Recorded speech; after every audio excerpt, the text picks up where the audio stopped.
दोस्तों, आप सभी का स्वागत है फिर से हमारे YouTube चैनल ज्ञान सागर पर। गौतम बुद्ध की श्रृंखला को आगे बढ़ाते हुए आज आपको सुनाते हैं एक और नई कहानी जिसका नाम है दानव केकड़ा। तो आइए सुनते हैं बिना देर किए आज की ये कहानी। हिमालय के किसी सरोवर में कभी एक दानव केकड़ा निवास करता था। हाथी उसका सबसे प्रिय आहार था। जब भी हाथी के झुंड उस सरोवर में पानी पीने अथवा जल क्रीड़ा के लिए आते तो उनमें से एक को वह अपना आहार अवश्य बनाता। चूंकि हाथी समूह के लिए उस वन में जल का कोई अन्य स्रोत नहीं था, अतः गजराज ने अपनी गर्भिणी हथिनी को दूर किसी प्रदेश में भेज दिया कि कहीं गलती से हथिनी उस दानव केकड़े का ग्रास न बन जाए। कुछ ही महीनों के बाद हथिनी ने एक सुंदर और बलिष्ठ हाथी को जन्म दिया। जब वह बड़ा हुआ तो उसने अपने पिता का ठिकाना पूछा और यह भी जानना चाहा कि आखिर उसे इतने दिनों तक पिता का वियोग क्यों मिला था। जब उसने सारी बातें जान ली तो वह माता की आज्ञा लेकर अपने पिता से मिलने हिमालय के उसी वन में आ पहुंचा।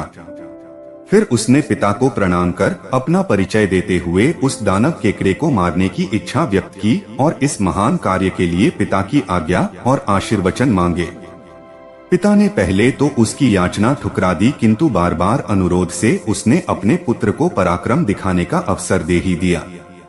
पुत्र ने अपनी सेना तैयार की और अपने शत्रु की सारी गतिविधियों का पता लगाया। तब उसे यह विदित हुआ कि वह केकड़ा हाथियों को तभी पकड़ता था जब वे सरोवर से लौटने लगते थे, और लौटने वालों में भी वह उसी हाथी को पकड़ता जो सबसे अंत में बाहर आते थे। सूचनाओं के अनुकूल उसने अपनी योजना बनाई और अपने साथियों के साथ सरोवर में पानी पीने के लिए प्रवेश किया। उन साथियों में उसकी प्रेयसी भी थी। जब सारे हाथी सरोवर से बाहर निकलने लगे तो वह जानबूझकर सबसे पीछे रह गया। तभी केकड़े ने उचित अवसर पर उसके पिछले पैर को इस प्रकार पकड़ा जैसे एक लुहार लोहे के एक पिंड को अपने चिमटे से पकड़ता है।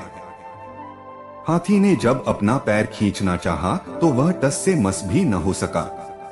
घबरा कर हाथी ने चिंघाड़ना शुरू किया, जिसे सुनकर हाथियों में भगड़ मच गई। वे उसकी मदद को न आकर इधर उधर भाग खड़े हुए। हाथी ने अपनी प्रेयसी को पुकारा और उससे सहायता मांगी। प्रेयसी हाथी को सच्चे दिल से प्यार करती थी। तत्काल अपने प्रेमी को छुड़ाने के लिए उसके पास आई और केकड़े से कहा, तू है एक बहादुर केकड़ा, नहीं है तेरे जैसा कोई दूसरा। हो वह गंगा या नर्मदा, नहीं है शक्तिशाली तेरे जैसा कोई बंदा। मादा हाथी की प्यार भरी बातों से प्रसन्न हो केकड़े ने अपनी पकड़ ढीली कर दी। तभी हाथी ने प्रसन्नता भरी चिंगाड़ लगाई, जिसे सुनकर सारे हाथी इकट्ठे होकर उस केकड़े को ढकेलते हुए तट पर ले आए और पैरों से कुचल कुचल कर उसकी चटनी बना दी। तो दोस्तों, उम्मीद है आपको ये हमारी कहानी पसंद आई होगी। ऐसी ही और कहानियाँ सुनने के लिए हमारे चैनल को सब्सक्राइब जरूर कर लेवे। वापस मिलते हैं ऐसी ही एक और कहानी के साथ, तब तक के लिए धन्यवाद।